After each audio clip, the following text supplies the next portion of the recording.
दोस्तों, आज हम आपको एक ऐसे मंदिर के बारे में बता रहे हैं जिसे किसने बनाया और कब बनाया इसका पता आज तक किसी को नहीं है, और जिस मंदिर को मुगलों ने कई बार लूटा और तो और कई विदेशी ताकतों ने इस मंदिर को जड़ से उखाड़ फेंकने की ढेर सारी नाकाम कोशिशें भी की।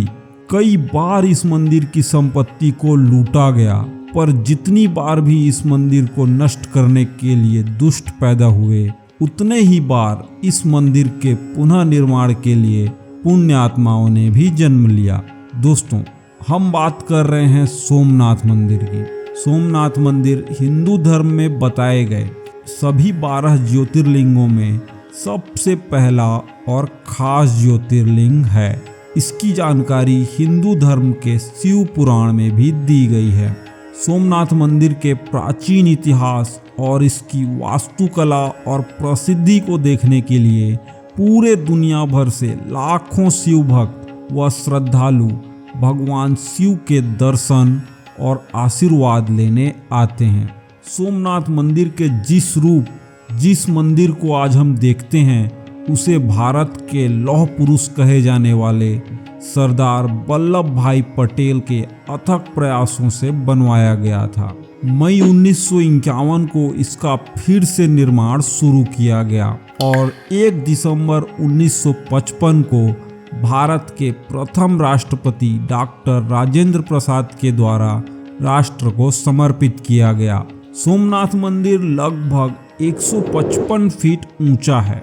ये मंदिर पूरी तरह भगवान शिव शंकर को समर्पित है। सोमनाथ मंदिर विश्व प्रसिद्ध धार्मिक पर्यटन स्थल है। मंदिर के प्रांगण में रात 7:30 बजे से लेकर 8:30 बजे तक 1 घंटे का साउंड लाइट शो चलता है, जिसमें सोमनाथ मंदिर का बड़ा ही सुंदरता से सचित्र वर्णन किया जाता है। अब आपको बताते हैं कि आखिर इस ज्योतिर्लिंग का नाम सोमनाथ कैसे पड़ा।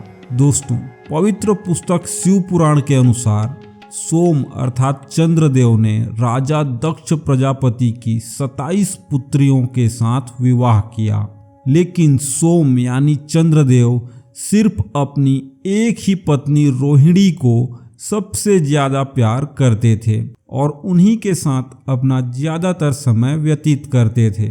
उनके इस व्यवहार से उनकी अन्य 26 रानियां परेशान रहने लगीं और इस बात का आभास जब दक्ष प्रजापति को हुआ तो उन्होंने बड़े ही विनम्र भाव से चंद्रदेव को कई बार समझाया कि उनकी अन्य रानियों के प्रति भी उनका कुछ कर्तव्य है। लेकिन जब बहुत समझाने और निवेदन करने के बाद भी जब चंद्रदेव के व्यवहार में कोई परिवर्तन नहीं हुआ, तो रुष्ट होकर राजा दक्ष ने चंद्रदेव को श्राप दे डाला कि आपको जो अपनी सुंदर काया पर इतना घमंड है, आपका वो तेज और चमक धीरे धीरे कम होती चली जाएगी। उसके बाद श्राप के कारण उनकी चमक धीरे धीरे क्षीण होती जा रही थी, जिससे चंद्रदेव बहुत दुखी हो गए और तब वे इस श्राप से मुक्ति पाने के लिए ब्रह्मा जी की शरण में गए। लेकिन ब्रह्मा जी ने चंद्रदेव को इस श्राप के निवारण हेतु भगवान शिव की आराधना करने की सलाह दी, जिसके बाद चंद्रदेव ने अत्यंत कठिन तपस्या की और महामृत्युंजय भगवान शिव की आराधना की, जिसके फलस्वरूप भगवान शिव प्रसन्न हुए और चंद्रदेव के श्राप का निवारण किया। तब चंद्रदेव ने भगवान शिव से यहाँ पर ज्योतिर्लिंग के रूप में विराजमान रहने की प्रार्थना की। इसी के चलते ही इस ज्योतिर्लिंग को सोमनाथ कहा जाता है। 10 टन वजनी कलश। जब आप मंदिर के अंदर आएंगे तो आपको मंदिर के ऊपर एक कलश रखा दिखाई देगा। इस कलश का वजन करीब 10 टन बताया जाता है। यहाँ लहरा रहे ध्वजा की ऊंचाई लगभग 27 फीट है और अगर इसकी परिधि की बात करें तो 1 फीट बताई जाती है। मंदिर के अंदर आते ही आपको चारों ओर विशाल आंगन दिखाई देगा। मंदिर को 3 भागों में विभाजित किया गया है। सोमनाथ मंदिर पर आक्रमण। अगर आप सोमनाथ मंदिर का इतिहास देखेंगे तो आपको पता चलेगा कि समय समय पर सोमनाथ मंदिर पर कई आक्रमण किए गए। सोमनाथ मंदिर में कई बार तोड़फोड़ भी की गई। आपको बता दें कि सोमनाथ मंदिर पर कुल 17 बार आक्रमण हुए और हर बार मंदिर का जीर्णोद्धार कराया गया। रहस्यमयी बाण स्तंभ। मंदिर के ही दक्षिण में समुद्र के किनारे बाण स्तंभ है जो कि बेहद ही प्राचीन है। मंदिर के साथ साथ इसका भी जीर्णोद्धार किया गया है। लगभग 6ठी शताब्दी से ही बाण स्तंभ का उल्लेख इतिहास में मिलता है। इसका मतलब ये है कि उस समय भी यह स्तंभ वहां पर मौजूद था, तभी तो किताबों में इसका जिक्र किया गया है। लेकिन ये कोई नहीं जानता कि इसका निर्माण कब हुआ था, किसने कराया था और क्यों कराया था। दोस्तों, जानकार बताते हैं कि बाण स्तंभ एक दिशा निर्देशक स्तंभ है जिसके ऊपरी सिरे पर एक तीर यानी कि बाण बनाया गया है और उस बाण का मुंह समुद्र की ओर है। इस बाण स्तंभ पर लिखा है आसमुद्रांत दक्षिण ध्रुव पर्यंत अबाधित ज्योतिर्मार्ग। इसका मतलब ये है कि समुद्र के इस बिंदु से दक्षिण ध्रुव तक एक सीधी रेखा में एक भी अवरोध या बाधा नहीं है। असल में इसके कहने का मतलब ये है कि इस सीधी रेखा में कोई भी पहाड़ या भूखंड का टुकड़ा नहीं है। और दोस्तों, असल में वैज्ञानिक खोजों से पता चला है कि इस सीधी रेखा में एक भी भूखंड का टुकड़ा नहीं है। अब सबसे बड़ा सवाल ये है कि कैसे उन लोगों ने इस बात का पता लगाया होगा कि बाण स्तंभ के सीध में कोई बाधा नहीं है।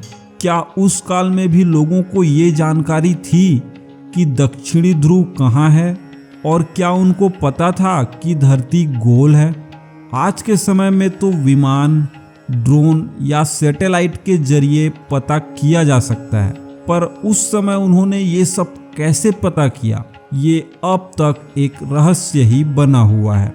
अब बाण स्तंभ पर लिखे श्लोक की अंतिम पंक्ति अबाधित ज्योतिर्मार्ग, ये भी किसी रहस्य की तरह ही है, क्योंकि अबाधित और मार्ग तो समझ में आता है, लेकिन ज्योतिर्मार्ग क्या है यह समझ से बिल्कुल परे है।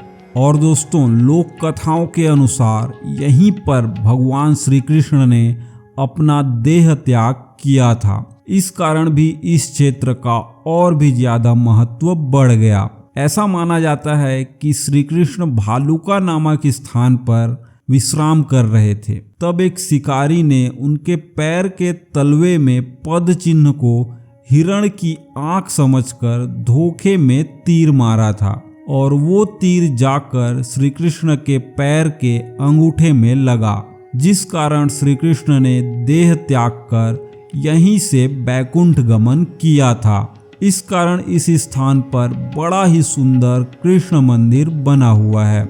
यही नहीं दोस्तों, सोमनाथ मंदिर के पास ही 3 नदियों का संगम, और ये 3 नदियां हैं कपिला, हिरण और सरस्वती, जिसमें नहाकर श्रद्धालु पाप व रोग मुक्त हो जाते हैं। और दोस्तों, मान्यता ऐसी भी है कि आगरा में रखे हुए देवद्वार सोमनाथ से लाए गए थे, जिसे आक्रमणकारी महमूद गजनवी लूट कर ले गया था। इसके अलावा जानकार बताते हैं कि सोमनाथ मंदिर में रखा प्राचीन शिवलिंग हवा में तैरता था और यह इसमें व्याप्त चुंबकीय गुण के कारण होता था, जिसे देखकर मोहम्मद गजनवी भी अचंभित रह गया था। दोस्तों, अगर आप सोमनाथ मंदिर जाते हैं तो सोमनाथ मंदिर से 200 किलोमीटर की दूरी पर भगवान श्री कृष्ण की द्वारिका धाम स्थित है, जिसकी अपनी ही अनोखी मान्यताएं हैं। दोस्तों, ये तो थी सोमनाथ मंदिर की जानकारी अच्छी लगी तो वीडियो को लाइक और कमेंट में हर हर महादेव लिखना न भूलें, और वीडियो को शेयर कर दें अपने दोस्तों को भी। मिलते हैं अगले वीडियो में।